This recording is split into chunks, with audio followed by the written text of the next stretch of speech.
नमस्कार, मी अशोक मिरगे आणि आपण ऐकत आहात मिरगेंची कविता. सध्या विधानसभेच्या निवडणुका होऊन 1 वर्ष लुटून गेलं. 1 वर्षाचा काळ जवळजवळ झाला. परंतु अजूनही दोन्ही सदनामध्ये विरोधी पक्ष नेता नाही. विधानसभेतही नाही आणि विधान परिषदेत सुद्धा नाही.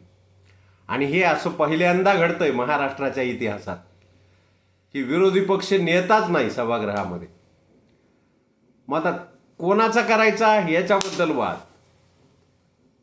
मग मी याच्यासाठी हा व्हिडिओ करू लागलोय की तुमची जर आघाडी आहे, तुमची जर निर्विवाद एकी आहे, तर मग विरोधी पक्ष नेता करायला काय आहे? आघाडीचा नेता विरोधी पक्ष नेता का होत नाही? प्रत्येक पक्षाला वाटायले माझा नेता व्हावा.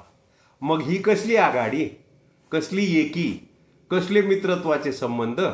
प्रत्येकजण आपापल्या परीनं प्रयत्न करू लागलाय आणि प्रत्येक पक्षाचे आमदार संख्याबळाप्रमाणे कमी पडायचे असा मोठा पेच झालाय विरोधी पक्ष नेतेपदाचा.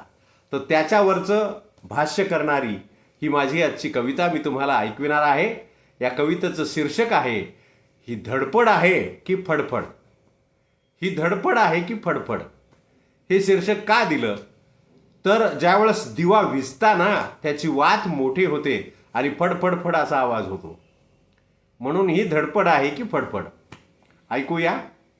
दिवा विझताना मोठी होऊन जशी ज्योतीची फडफड आहे, दिवा विझताना मोठी होऊन जशी ज्योतीची फडफड आहे, विरोधी पक्ष नेते पदासाठी तशी सगळ्याच पक्षांची धडपड आहे. आघाडी असूनही प्रत्येक पक्षाला आपलीच घडी बसावी वाटते. आघाडी असूनही प्रत्येक पक्षाला आपलीच घडी बसावी वाटते. आपल्याच घरात नेतेपदानी बंगला गाडी असावी वाटते.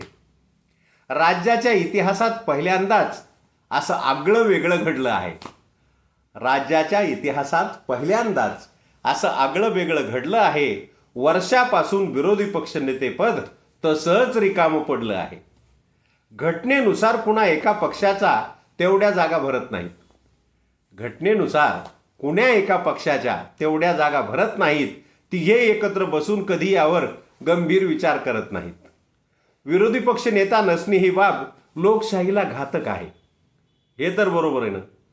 विरोधी पक्ष नेताच नसणे ही बाब लोकशाहीला घातक आहे.